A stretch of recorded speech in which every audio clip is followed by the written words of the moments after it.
Hello everyone and welcome to my channel simply BI. मेरा नाम हर्षित है एंड आज हम देख रहे हैं लीड कोड 577 एम्प्लॉय बोनस। तो यहाँ हमारे पास एक एम्प्लॉयज टेबल दिया हुआ है जिसमें एम्प्लॉय की आईडी दी हुई है, उसका नाम दिया हुआ है, मैनेजर की आईडी दी हुई है और सैलरी की डिटेल्स दी हुई है। एम्प्लॉय आईडी कॉलम जो है वो इस टेबल का प्राइमरी की है। अब एक दूसरा टेबल दिया हुआ है बोनस टेबल।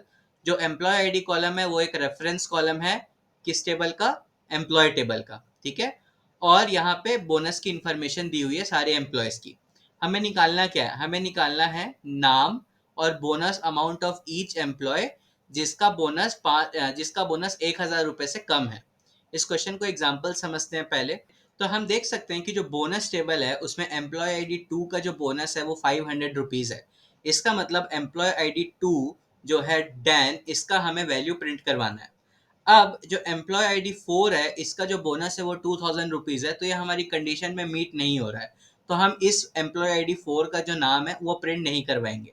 अब बचे कौन? अब बचे एम्प्लॉय आईडी 3 और एम्प्लॉय आईडी 1। तो इनकी जो डिटेल्स है वो बोनस टेबल्स में नहीं है, इसका मतलब इनका बोनस हो गया नल। तो हमें इनका नाम के आगे जो नल वैल्यूज है वो भी प्रिंट करवानी है। ठीक है। अब इस क्वेश्चन को एसक्यूएल में कैसे लिखेंगे वो समझते हैं। तो सबसे पहले मैंने क्या किया, मैंने एम्प्लॉय टेबल से फ्रॉम एम्प्लॉय टेबल एलियास दिया फ्रॉम एम्प्लॉय टेबल एलियास मैंने बोनस टेबल को लेफ्ट ज्वाइन किया, लेफ्ट ज्वाइन बोनस टेबल, और उसको एलियास दे दिया एज बी। ठीक है। किस बेसिस पे ज्वाइन किया? एम्प्लॉय आईडी के बेसिस पे। On E dot E M P I D E M P I D equals to B dot E M P I D. ठीक है। और यहाँ पे एक कंडीशन दी हुई थी कि जो बोनस है वो या तो नल होना चाहिए या तो 1,000 रुपए से कम होना चाहिए। तो मैंने यहाँ पे कंडीशन लगाई where B dot bonus is null और B dot bonus is less than 1,000 rupees. और उसके बाद मैंने सेलेक्ट स्टेटमेंट में मुझे क्या चाहिए था? मुझे चाहिए था नाम।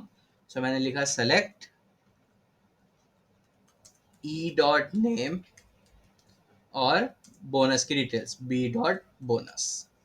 ठीक है। अब इतने को रन करेंगे और ये एक्सेप्ट हो चुका है।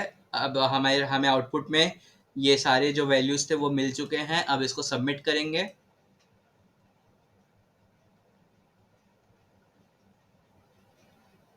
और ये सबमिट भी हो चुका है। अब एक बार कोड को और अच्छे से समझ लेते हैं। तो मैंने क्या किया, मैंने सबसे पहले एम्प्लॉय टेबल को बोनस टेबल के साथ ज्वाइन कर दिया, लेफ्ट ज्वाइन किया है। किस कॉलम के बेसिस पे? एम्प्लॉय आईडी कॉलम के बेसिस पे। ठीक है। क्योंकि ये एम्प्लॉय आईडी को जो कॉलम था वो एक फॉरेन की था एम्प्लॉय टेबल के लिए, बोनस टेबल का जो एम्प्लॉय आईडी था। ठीक है। उसके बाद एक कंडीशन लगाई मैंने कि या तो बोनस नल होना चाहिए या तो जो बोनस है वो 1,000 रुपए से कम होना चाहिए। और उसके बाद मैंने सेलेक्ट स्टेटमेंट में जो हमें कॉलम्स के नाम चाहिए थे वो लिख दिए। ठीक है। So that's it for this video, guys. I hope this is clear to everyone. If you have any doubts, if you have anything to ask, please post it in the comment section below and I will try to answer all of you. Okay. So thank you for watching, guys. Like and subscribe for more.